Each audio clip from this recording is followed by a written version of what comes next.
Take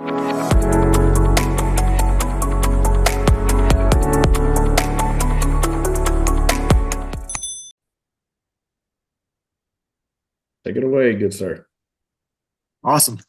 Well, welcome to another webinar hosted by Triad InfoSec and yours truly. As always, I'm just here to ask all of the questions that you have in your head because I don't know what I'm doing. I just want to learn just like you guys. So today we're going to be talking about MSPs, cybersecurity, insurance, everything involved when it comes to what a client needs if they're touching a keyboard in any shape, form, or fashion. So we have Jason Rory, the CEO of Triad InfoSec, handling all your GRC needs today. We've got Andy with Fifth Wall Insurance Solutions. We've got Brian with Avatar, a leading MSP in the space, and Brad with Threat Captain. If you guys have questions today, please type them in the chat and we will get them answered for you live on the webinar. Other than that, we're going to go to it and make our way around the room with some intros so you guys know who is talking to you. Take it away, Jason. All right, guys. My name is Jason Roy, founder, CEO of Triad InfoSec. We're a cybersecurity consulting firm focused around the GRC and vCISO side of cybersecurity. So we work a lot in the channel with our good friends like Fifth Wall and Threat Captain. We partner with great MSPs like Brian with Avatar. So we're going to hear from those guys momentarily. We really appreciate you joining and learning more about how MSPs can leverage GRC to open up some additional revenue streams and some new opportunities. And that's ultimately what we're going to peel back the layers on today. So thank you for joining us. Andy, take it away, bro.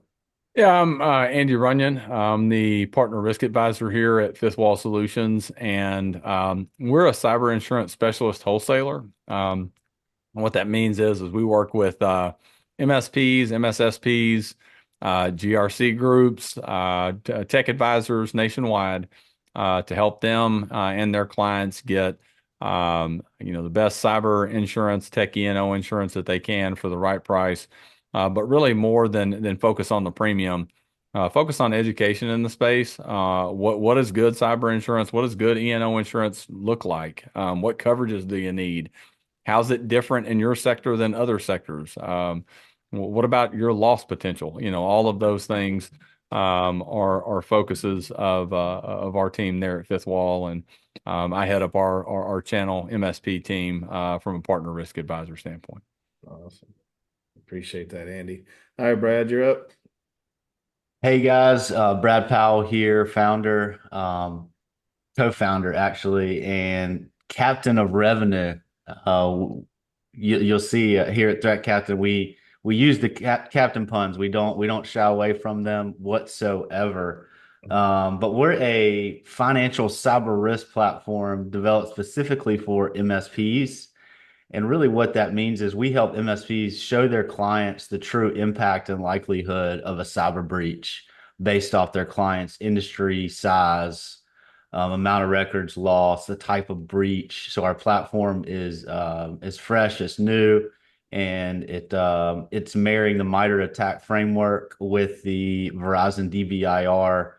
So it's marrying the financial and the kill chain of these cyber breaches to really help an MSP illustrate and tell their clients the true impact and likelihood based off the controls they have deployed, what the potential is. And so it's some of the most important work I've ever set out to do. I've had the pleasure to work with guys like Jason Rory and have an opportunity to meet guys like Brian that are doing great things at the MSP, and then working with guys very in a lateral parallel industry like with Fifth Wall and Andy. And so it's a pleasure to be here with you guys, and I love helping MSPs and talking all things compliance and cybersecurity. So it's a pleasure to be here with you guys.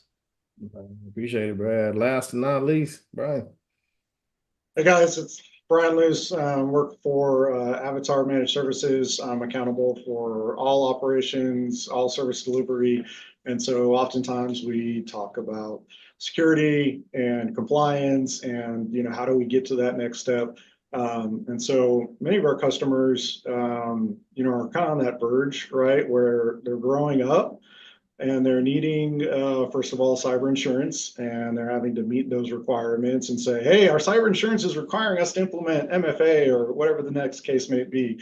And then we've also got others that are doing much more rigorous implementation, say SOC or any other of those compliance frameworks. I grew up in the community banking world as an MSP, and so for the first several years, I learned how to speak auditor and examiner and all those different things. And so it's an art just as much as finance is an art. If for those in the accounting and finance world, I'd say. And so yeah, we're based out of here in Houston, and happy to share any perspectives from an MSP side. This is actually MSP number 7, I believe, that I've been at. So I've got to be able to see and participate in multiple kind of transformations of the way the industry has kind of shifted in different perspectives versus just being at one, for 20 or 30 years. So I've always got an opinion on everything, as Jason. Maybe. Awesome. All right. Appreciate it, Brian. Josh, any final thoughts before we get going? No, just, I'm interested to learn how all of this fits together. I think that for the layman, when you hear IT, they just assume that one person does everything that everybody in this room does, and it's apparent that that is not the case. So just as you guys are kind of spitballing, help me understand, how do we interweave these things together, help our viewers kind of go, oh, I didn't know that. What about this? What about that? That's going to be really interesting, I think, for this conversation. Absolutely. Knit it all together. All right. Well, I'll get us going. So first off, let's talk about GRC. What is it? What does it mean? How does it apply to MSPs? How does it apply to their clients? So we'll just dive right in. So GRC, governance, risk, compliance. 3 things are all related. 3 things can be separate. I always like kind of going in a reverse order when I explain it. So we'll start with the C, compliance. So compliance can mean many things. You could look at highly regulated industries, that have to answer to compliance frameworks such as HIPAA, such as the FTC safeguard rule, CMMC, and amongst others. Then you kind of have that middle tier of compliance where I like to call it compliance by contractual obligations. So, if you're in an industry where you touch, handle, store, process data for your clients that's sensitive, they may ask you, and we've all seen it, the vendor questionnaire, or maybe they're going to ask you for your SOC 2 audit report or your ISO 27001 certification. So that's the kind of the middle layer of compliance. So it's not absolutely necessary, but it is for some type of contract. So that's more, again, kind of driven by your customer. And then kind of the third leg of compliance is the organization that doesn't really fit the first 2, but they just want to be better. They understand cybersecurity, information security is a real thing. They want to protect their data, protect their livelihood, protect their reputation. So they enlist the help of MSPs like Avatar to come out and help them build a cyber program. And you can look at best practice frameworks to help with those efforts like CIS 18, NIST CSF. And then lastly, what we're going to get Andy fired up on is the insurance side. So at a bare minimum, every organization should have cyber insurance. Therefore, brings in a compliance need to comply with the application and making sure that what you're answering yes to, you're really doing.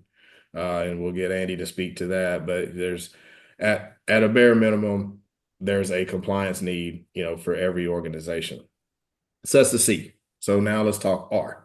So if we talk about risk and risk management strategies or solutions, so you have the top, which is risk mitigation. Right? That's where you start. You want to mitigate risk, and your ultimate destination's at the bottom, and that's risk acceptance. And there's a lot of things in the middle. There's risk tolerance, risk appetite, risk matrix, risk treatment, risk transfer, which again, was going to come back to Andy in a little bit. But you use all these different strategies. So you build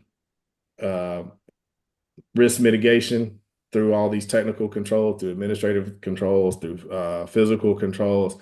So the whole way you're just kind of chipping away until you get to a point where you say, okay, this is a residual risk that still lingers after we've implemented everything that we feel comfortable doing within our tolerance level. There still is going to be some financial impact that Brad's going to talk about, how we can discover what that true financial impact is. You take the risk transfer strategy, you go to Andy, you go to Fifth Wall to make sure that your policy is adequate, because the last thing you want to do is be underinsured. And we're going to talk more about that. And then the G, the governance. That's where you start to have the overarching direction, overall just oversight of the program. So you build this program, you have your policies, you have your procedures, you have your risk management strategies in place. They're being executed. You're within compliance of what you need to be complying with, based on your industry. So that's the governance. It's making sure that things are clicking the way that it should. And there's a lot of great tools out there to help with, a lot of great GRC platforms. I don't know if Tim's on the call or not, but Compliance Scorecard is one. Great platform out there to kind of help you keep organized. So shout out to Tim and what he's doing out there. Some great stuff. So yeah, that's kind of the quick and dirty on GRC and what it means. There is a lot of opportunity out there for MSPs when it comes to this type of work. And we're going to let Brian definitely speak to that in a little bit, with building this partnership that we have here at Triad to help MSPs, kind of discover and position themselves, in these opportunities for GRC with their customers or potential customers, and kind of soft launching the partnership over the past several months and having a ton of conversations with MSPs, dating back, to all the ones that I've known, throughout my 18 plus years in the channel. Really kind of two things kind of stood out to me, and there was a lot of reasons, excuses to not really want to play in the GRC world, but just want to talk about the top two that I saw myself. Is number one, yes, we would love to play in the GRC space. We just don't have the resources for it. Don't have maybe the time or the expertise, because breaking down control frameworks is different than your traditional IT support, right? So you have to have the time to do it, because it is a heavy lift. Developing policies and procedures takes time to do. So that was one. Definitely want to do it, but how can we get it done? We just don't have the time or the resources to do it. Number two, we don't want to do it at all. They see it as a conflict of interest. They don't want to take on the risk. They feel like, okay, a third party is better suited to do this. As a partner or a teammate, of ours as the MSP. So we here at Triad, and as we matured this partnership, we have come up with solutions to solve both problems. And we'll talk more about specific partnerships with Avatar and how that's worked out, both for us at Triad and both, for him at his MSP and for ultimately the client. So kind of going back to the risk and kind of getting other people involved so I don't hog the mic. Brad, let me talk to you a little bit about Threat Captain and what you guys are doing around the true financial, impact. Because the way I see it, to be successful in the GRC world when it comes to the organizations that these MSPs are supporting or the organizations that may open up opportunities to get into, you do have to have that shift in the type of conversation that you're having with the client. There's no more, well, let me take that back. You still have to have that technical conversation, around EDR, firewalls, just all the typical security stack that you deliver to that client. But to get onto the compliance side, it becomes more of an executive and leadership style conversation. You have to be able to speak to business objectives and what cyber risk, what impact those risks have on business operations. And you have to be able to align those two. You have to be able to have true financial executive level conversations with a CFO, for example, around, because they only understand dollars.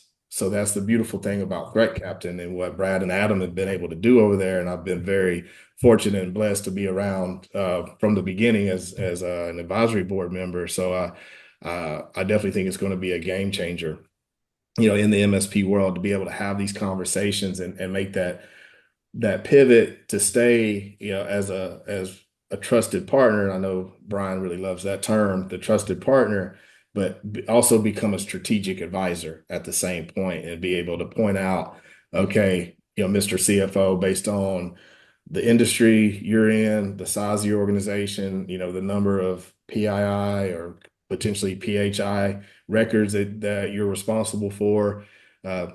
This is what is the likelihood of the financial impact if you were breached, based on obviously the controls that you have in place to mitigate those threats. So, Brad, jump in, pick it up from here.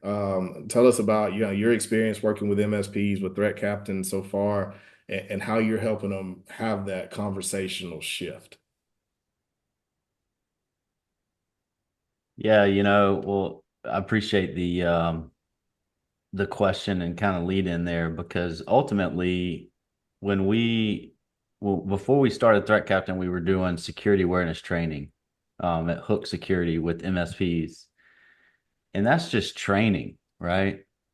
And I found that MSPs did a great job and built amazing relationships with their clients.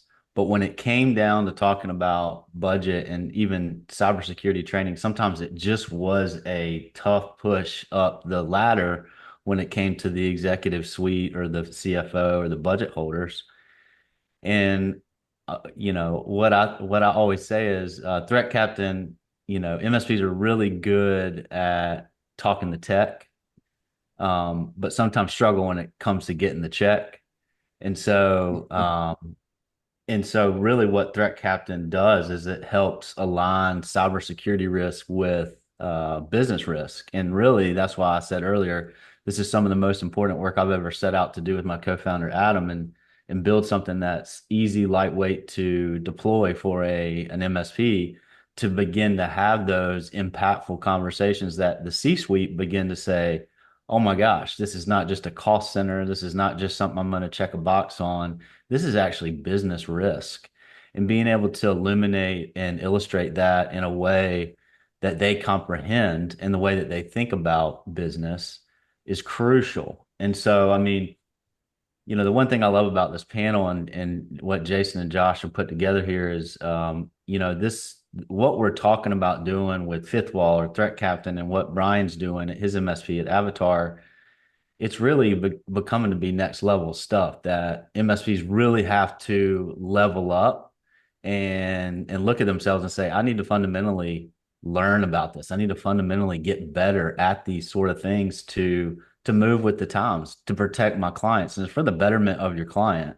Because we're even seeing, financial impact analysis is really getting very specific on the insurance side. It's becoming more specific in compliance.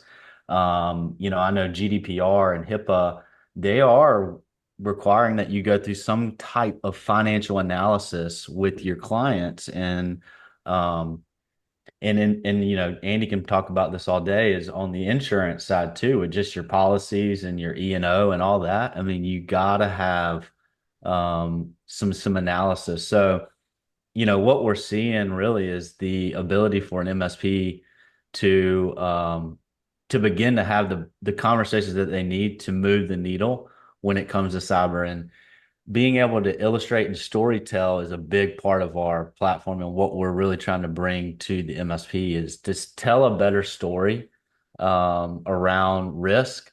But then when we're looking at budgets and we're talking about what controls should we put in place, what should we not put in place, what's do we need to have covered, what do we not need to have covered, what policies do you have, what policies do you not have, it's pretty eye-opening to see so many gaps that there are. But it's also encouraging that, there's a path forward with it. So those are kind of my hot takes there, Jason, on what I'm seeing. Again, we're still a new company. We're still pushing out a lot. We're learning and building intelligence to our platform every day. And I'm not here to sell what we do here at Threat Captain necessarily. I want to educate. But ultimately, the landscape's always evolving, so we're always trying to keep up with what's next. Right. No, that's awesome. Yeah, no, I mean, great points. Yeah, I mean, if you look at it, I mean, ultimately where the financial analysis plays into is, these large organizations, these big opportunities for MSPs, the leadership, the C-suite, whatever you want to call them, they really only care that the business is productive, is driving revenue, and what is this going to cost me? And I know Brian will be able to kind of speak to that. What happens in the middle, they're not that concerned with. So if you're talking about the latest and greatest EDR and firewall, it's like in one ear and out the other. Those are just road bumps to the destination. The destination is not getting, any type of incidents or breaches. And if they do, what's that going to cost? How are you going to rebound from that? So the way we kind of position is, going in using, these tools and have these executive level conversations. And this is where we partner with MSPs to help them have this conversation with their clients. So you get executive buy-in, you get the attention of these C-suite guys to really pay attention that, the impact and likelihood for your organization is X, Y, and Z. And these are the things that we need to do to start driving that risk down. And that's the beautiful thing again, is what Brad's tool is able to do is say, okay, if your initial financial liability on an incident could be $10 million. But if we put these type of controls in place and become more compliant with best practices, it could drive that liability down to 3 million. Then you get Andy involved. And this is where I'm going to segue over to him. So now we've done the technical controls from an advisory standpoint, from an MSP standpoint, and we understand the risk at the top level. We've done all of the mitigation stuff that within budget that we can do to kind of drive that down. So we're still facing maybe a $3 million liability. So we need to transfer that. Right. So I call Andy up, and what does Andy tell me? What do you tell me, Andy? I'm going to say we need to go to market for, and not when I say market, I mean like 45 carriers, right? Like we need to get out and we need to get market access. We need to have the best controls in place because let's just say I'm going to add a little bit to those details. Let's say we've got a $75 million revenue car dealership that's got 4 or 5 rooftops that needs 3 million. Okay. So let's add those details, right? What we're going to say is not only do we need to go get them $3 million in insurance, we need to make sure that they have comprehensive insurance, right? That it's got all the little caveated bells and whistles that we want on it.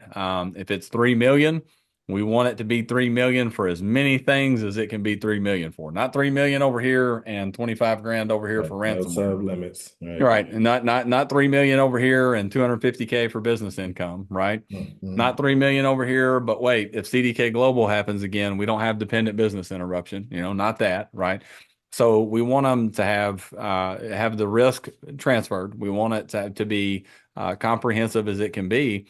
But then the pricing issue is the thing that's really been the hot button ticket over the last couple of years.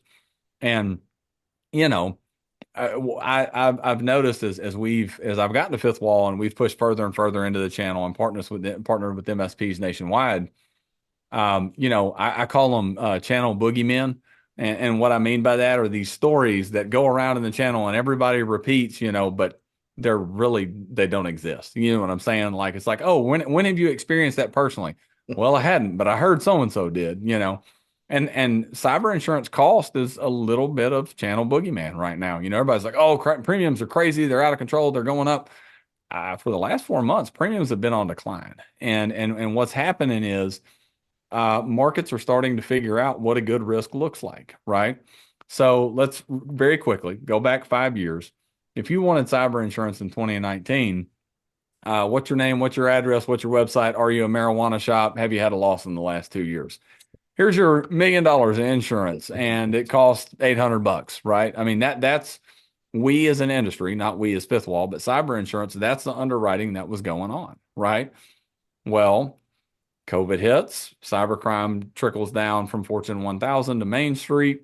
And now all of a sudden, all these guys that kind of were writing policies willy-nilly with no underwriting, they're paying out 2-year 114% loss ratios, right?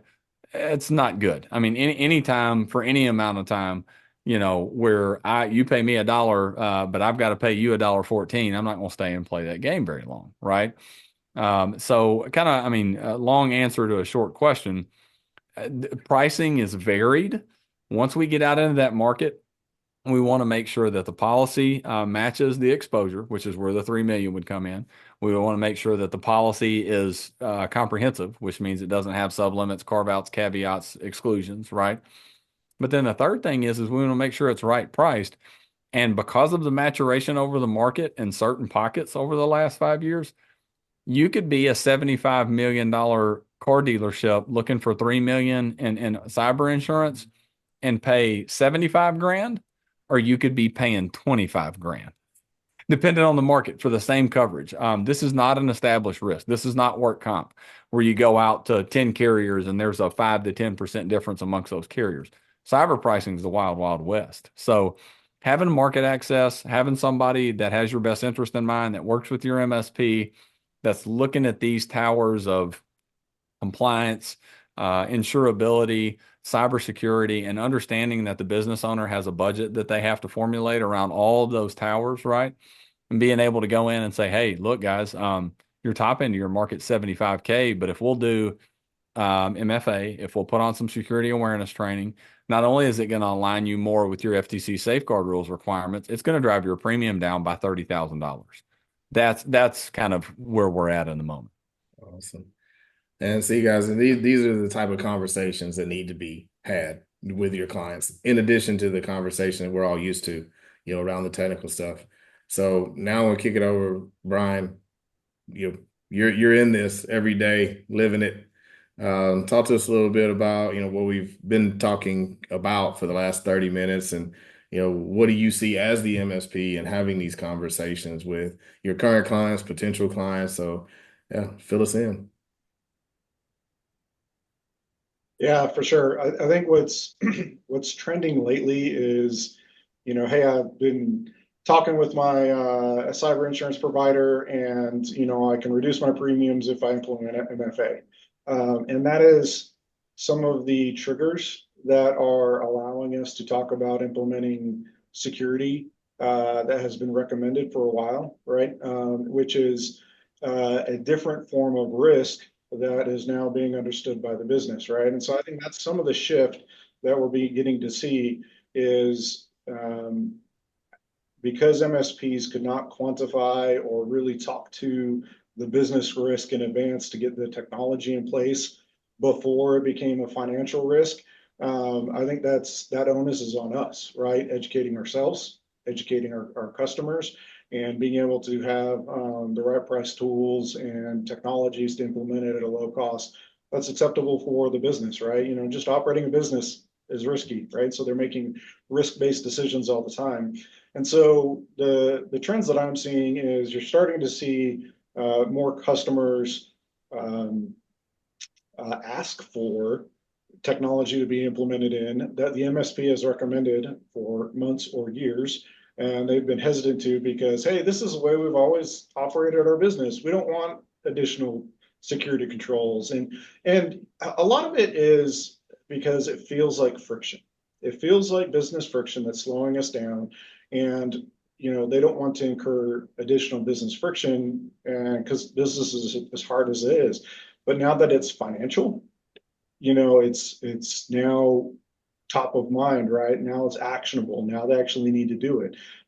In contrast to the customers that are growing up and either having to become SOC 2 compliant, or maybe they've got other HIPAA and other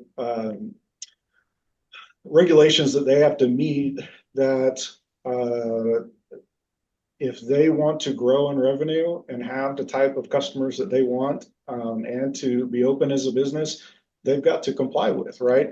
And I don't think any business says, hey, I don't want security, right? They want to be secure. It's just challenging. It's hard. There's a lot of stupid acronyms that gets thrown around, right?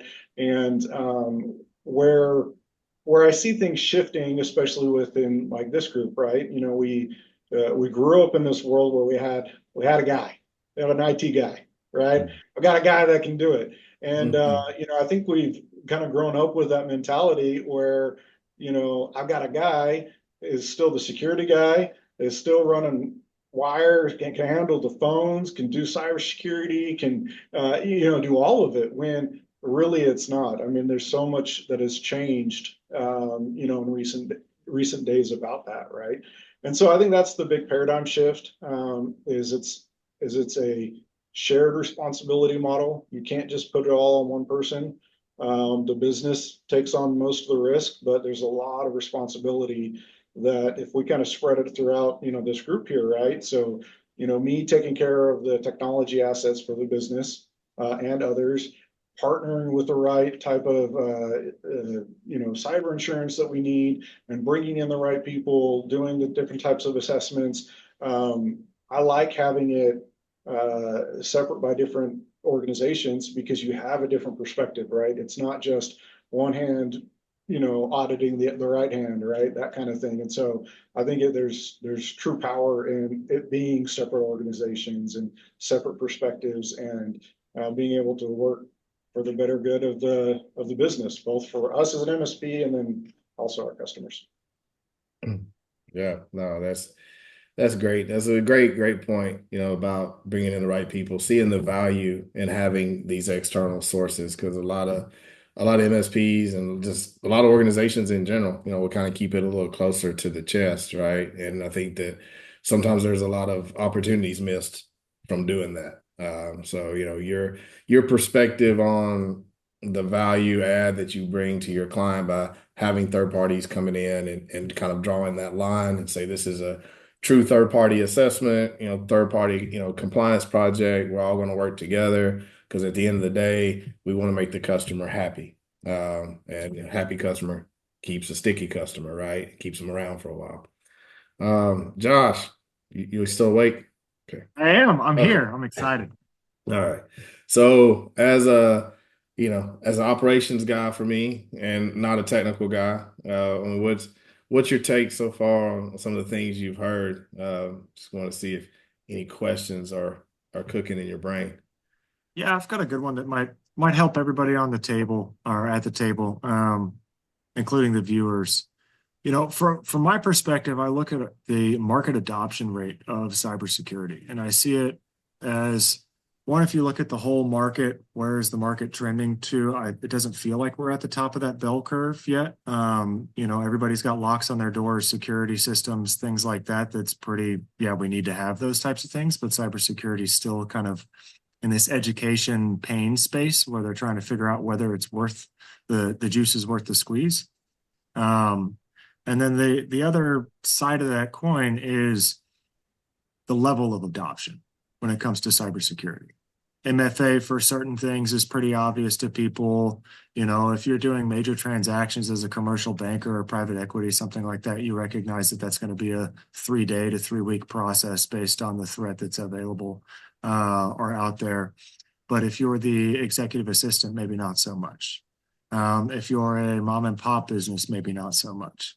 So I'm just curious what y'all's feel, given your respective spots in the market, as far as where adoption is, what's driving that, and kind of where we all fall in line to help these businesses get secure as they're ready to adopt, and as opposed to pushing, if that makes sense.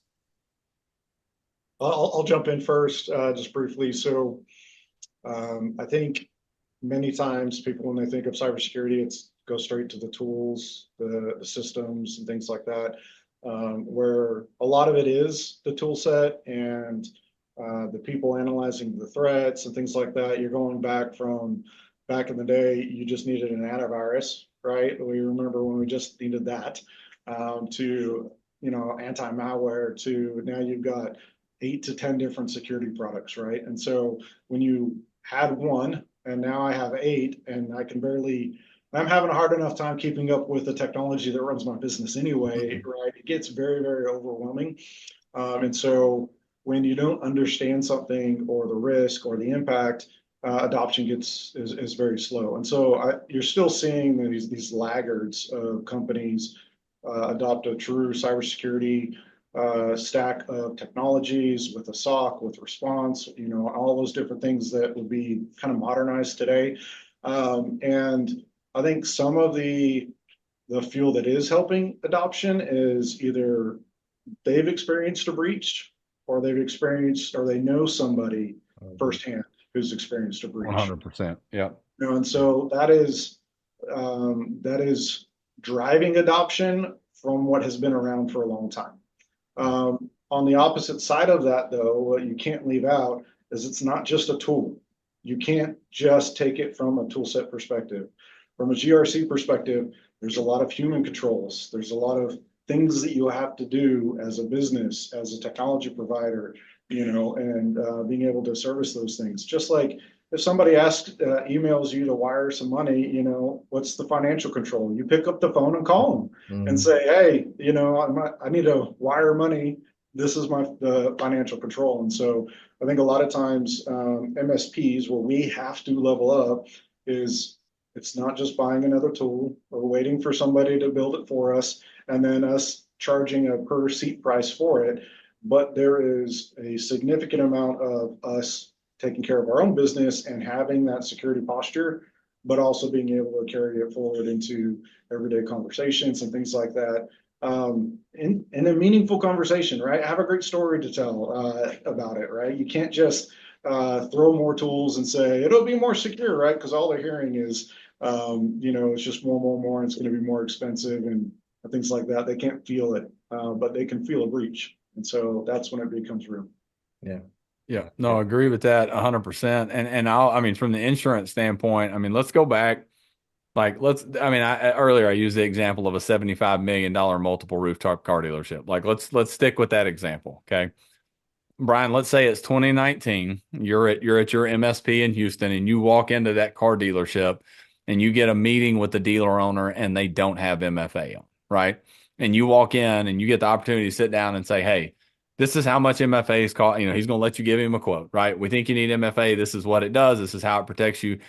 Here's the quote. That dealer owner, first thing he's going to ask is, what's the cost, right? You show him the quote, and what's he going to say? You mentioned it already. You talked about business friction, right?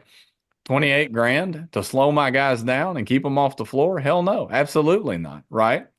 And then at that point, when we're looking at what Brad does, right?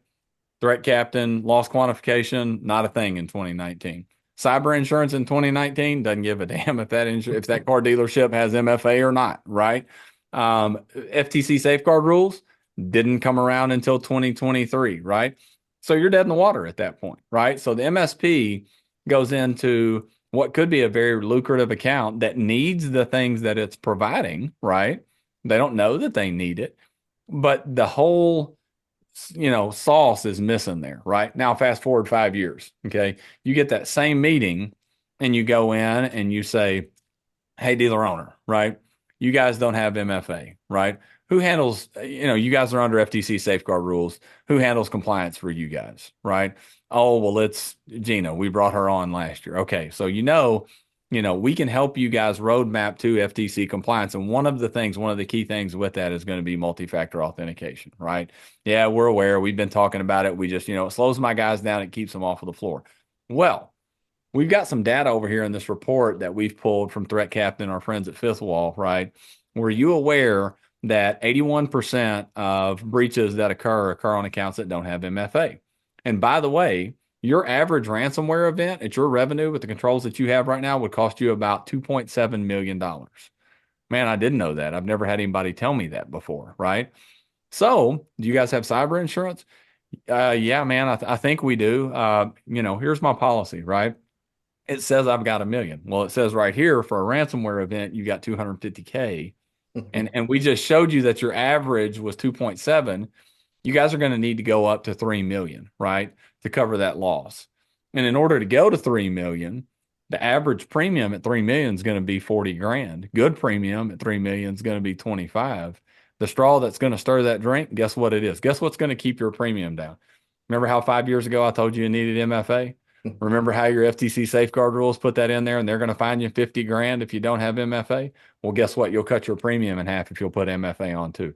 How much more of an effective conversation is that versus what we were having in 2019? Nothing's changed. They still need MFA. It still does the same thing, right? But now you've got more weight behind the punch because you've got the safeguard rules from a compliance standpoint, and you've got insurance that's holding their feet to the fire saying, you're not a good risk if you don't do this, and we don't want you. We're not taking every stray cat that comes to our front door. Right. Yeah, no, that's powerful. I love that. Andy, I love that you said the straw to stir your drink. Yeah, I like I'm that. gonna steal that. Southern, baby. I've got a bunch of them. Yeah, Come on that's a good now. one. Well, and I'll just put 2 cents on the, one thing that's encouraging, and I love what Brian said and Andy said. It is encouraging, Josh, to see, like the government, you see White House getting behind cybersecurity a lot more. You see the CMMC really getting that going and off the ground. Jason, I think that's a big thing. And before cyber, I was in physical security. And when you're doing physical security, it's a tangible thing that you're putting in front of them: access control, intrusion, surveillance. It's a tangible thing the customer can touch, see, feel every day they walk into the office. Cybersecurity sits behind all the different things. You don't see it. It's not tangible. And sometimes that can be, that's tough, but it is encouraging to see cyber insurance becoming more prevalent in conversations, and just beginning to see more and more happening. And so that's cool. And that really what led to us starting Threat Captain was, hey, there's an actual need and timing that these type of financial discussions need to be brought to the forefront. And so that's really why we set out and did what we're doing today. But I am encouraged, but it always seems to take longer than you think. But I am encouraged. Yeah. I think one of the things that's you said something that was interesting, right? So in your past life, it was physical security, right? You could see it, but so could everyone else. They've got to go through That's right. They got to go through the same locks, right? I had in the past, I had a customer who was excited to show me their new facility, right? And so they showed me all the door badges, all the clean rooms, and everything else, and how everything was locked down. What they just didn't understand is how much of an M&M they were. It's call it M&M security because it's hard on the outside, soft in the middle, right? Back in the day, I used to call that when we if you just implemented a firewall, right? You had a good perimeter, right? And so you were starting to implement that, but since we're information workers, making that physical security and that cybersecurity visible is kind of our job, right? Is what we have to do, right? So Brad, you can help us assess it because that's just not my focus. Like I can't find it, I can't discover it, I can't understand that. Nobody is going to really understand insurance from my technical guys, right? Because I grow up teams of technical people. They don't grow up wanting to understand that type of business risk and quantifying it to the business, right? And so I think a lot of it is if we can make the invisible visible, right? Show the gaps in the walls, right? The security risks, the holes, the back doors left open, right? The front doors are completely open and but do it in a very trusting way, because if you go into it and try to really scare the customer into buying something, they see right through it, right? Everybody's been through those cycles. It doesn't matter. And so just as long as it's like, hey man, did you know your back door's left open? Like, hey, I closed it for you. Hey, your garage was open. Hey, I closed it for you, right? Or your car door trunk, was open. I've done that a few times for my neighbor after he unloads groceries, right? And so, but I think what we collectively can help businesses understand is we have to make the invisible visible again, so that way it can feel like real security and they can understand what it looks like. Otherwise, it's like, well, what's my risk? It hasn't been a problem before running my car at dealership, right? I don't need MFA. Forget it, because it's a risk-based decision. Everything is. But I think once we make it visible in a real tangible way, not just this weird number, Forbes report, then at that point, they can actually act upon it, right? With their own intent. Well, and I mean, talking about the relationship between the physical and the non-physical, or the seen and unseen, right?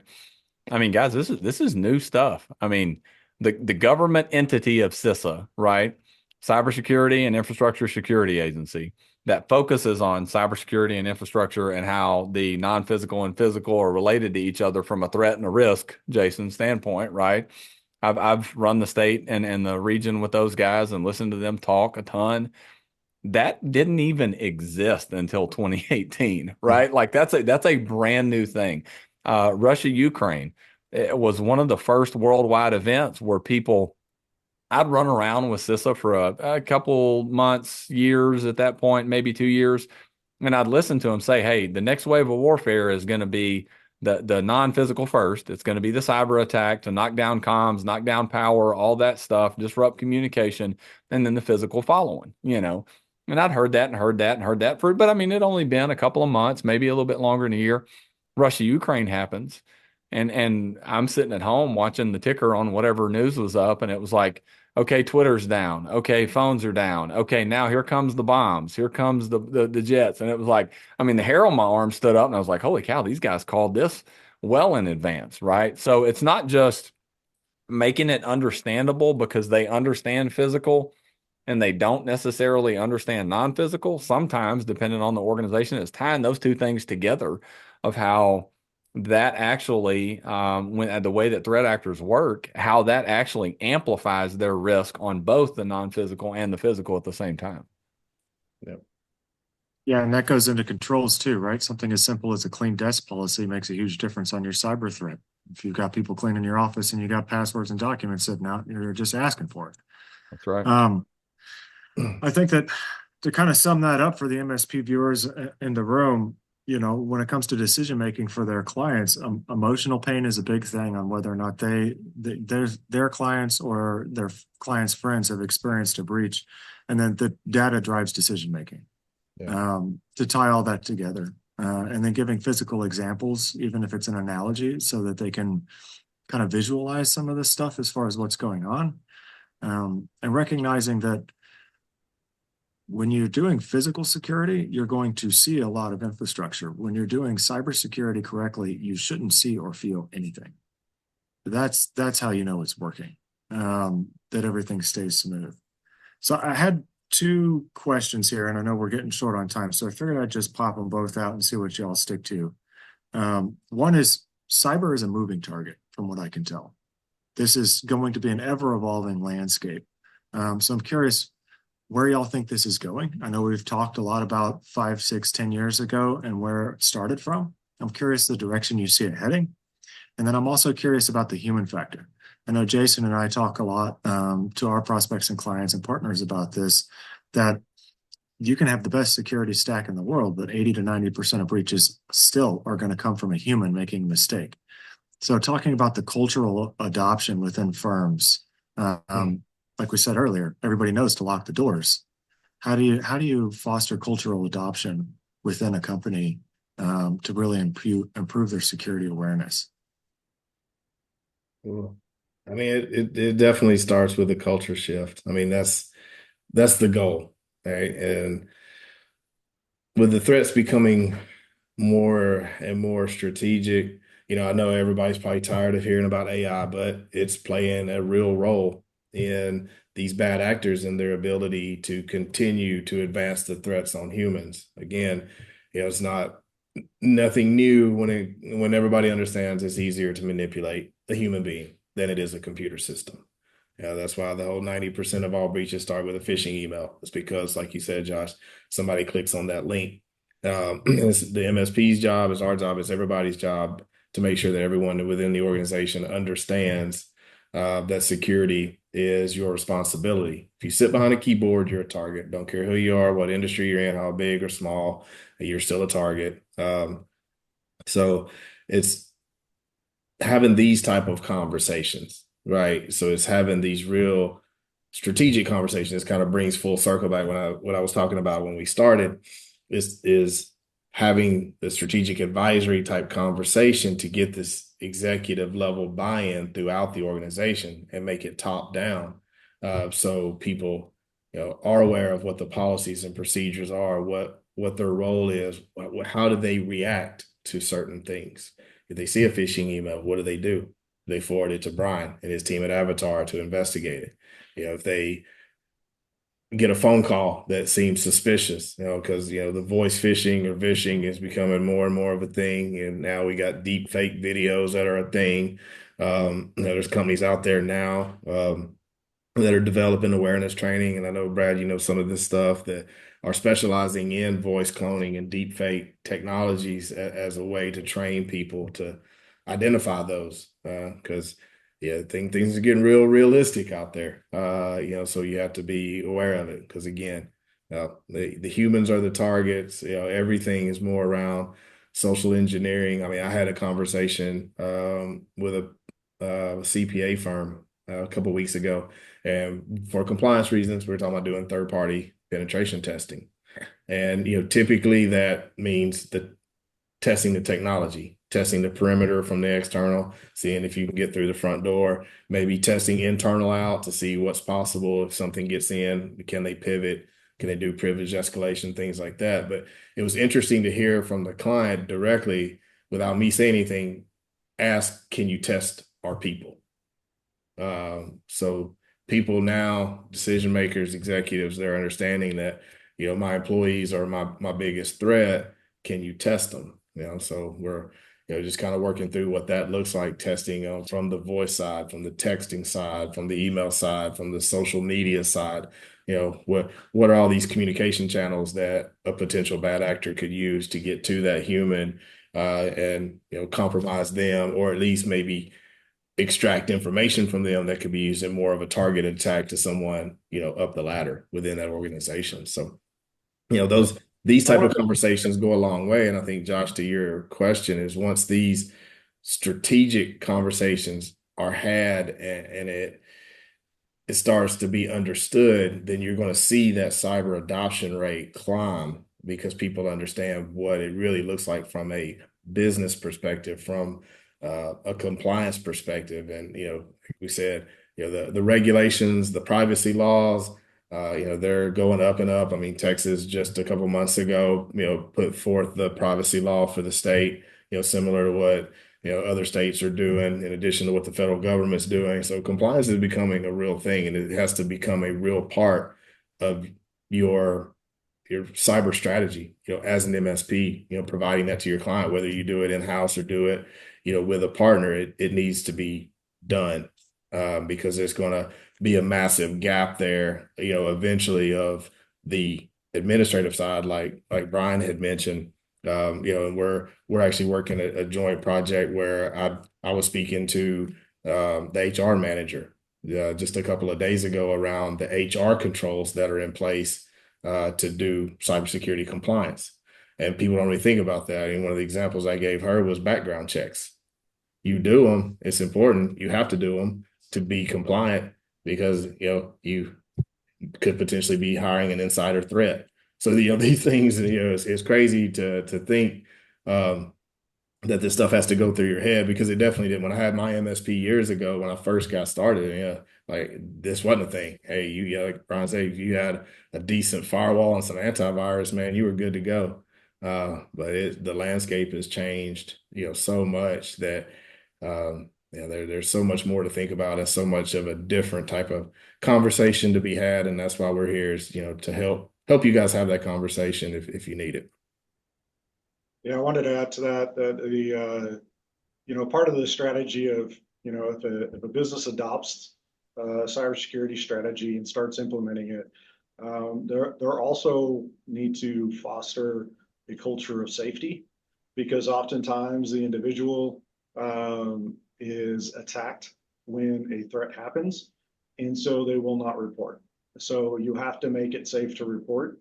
When I used to work back in the community banking days, back to, something physical, I had to get out of jail free card for any time that I wanted to go through any door that I wasn't supposed to, right? Because I belong there. but most of the employees did not know that I belonged there. And so I would often just follow employees through the locked doors. And I had one out of all of my fun attempts that actually stopped me and made a big deal about it. And I congratulated her.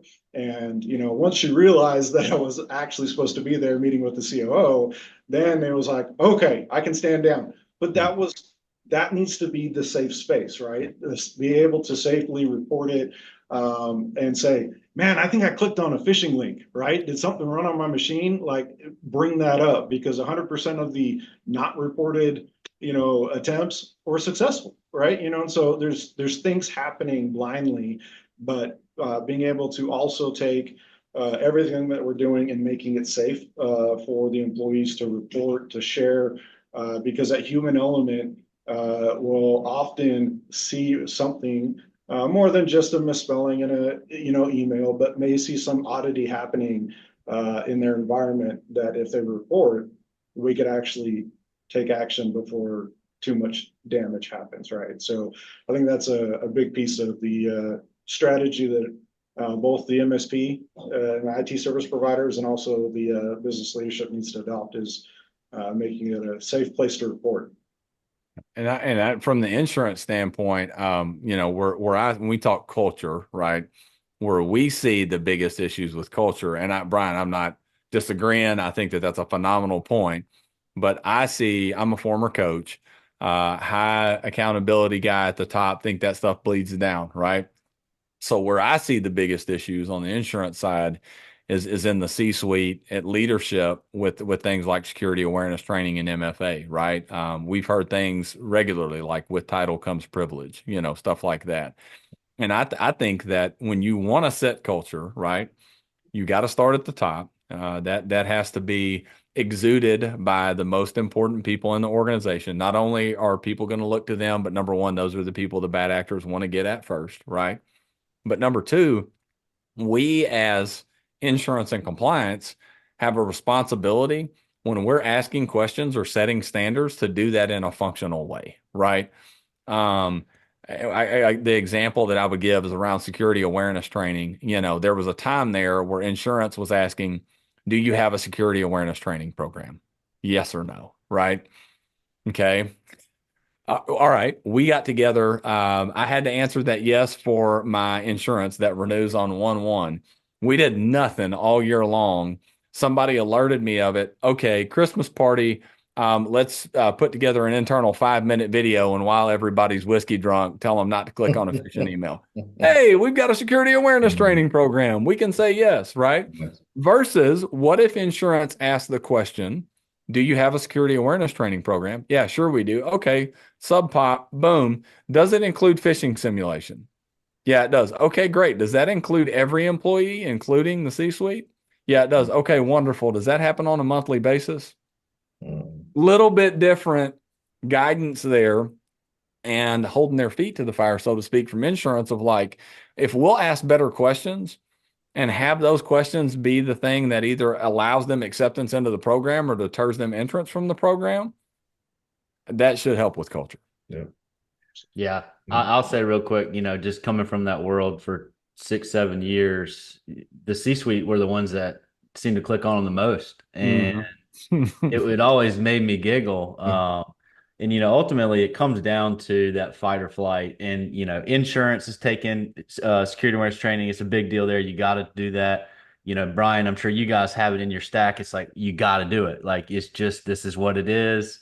And working with Jason, even together at Hook, it was when he was at Elevate, it was always even some employees, oh, we don't want to do it. Just don't send them to us. And, you get the pushback, but ultimately it is about the culture and starting from the top. And I'd say it's really that psychological side of security that a lot of people don't think about when it comes to training, because you're really talking about the human brain, the person sitting behind that keyboard. It's engaging the amygdala part of the brain where that you have that fight or flight. What the hell do I do? I just got this email. It doesn't look right. The misspellings, all that stuff, they become way more sophisticated. with these video effects, it's like, is the guy even blinking? Like, is he blinking? Is he not blinking? Like, is this a real person that's talking to me? And so it's got to come from the top, but it's ultimately one of the hardest things to do.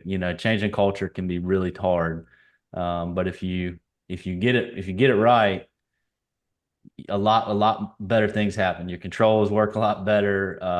You sleep better at night, knowing your employees are well aware of what's going on. So awareness is huge. Yeah. All right, guys, we're at the top of the hour. So I guess just to wrap up, and then I'll let Josh put the final thoughts on it. But just to reiterate everything we heard, GRC is a real thing. It's a huge thing for MSPs. It's huge opportunities. There's not enough MSPs playing in the space, so it's just something that you have to pay attention to now. It's going to become more and more important, if not mandated, to your clients. So remember, governance, risk, compliance, having these executive level conversations is going to help you maybe enter into opportunities you wouldn't beforehand, but now you're able to. And we here at Triad are here to help you down that journey as well. So Josh, bring us home. Yeah, I think the key term here for this is MSP, right? And as we've known it for the past 20 years, that stands for managed service provider. And I think that what we're noticing is that really needs to morph into mitigate, secure, and protect. And if you're not doing that, you're behind the curve. There's a bunch of resources here to help you do that, and really help you make more money to do it, to do the right thing by your clients. It's up to you. All right, guys. Well, I appreciate everybody. Some of my favorite people in the world in the channel. So thank you guys. And yeah, we appreciate all our attendees listening to us for the last hour, and talk to you soon. Thanks, guys. Thanks, guys. Well, have a great day. Later.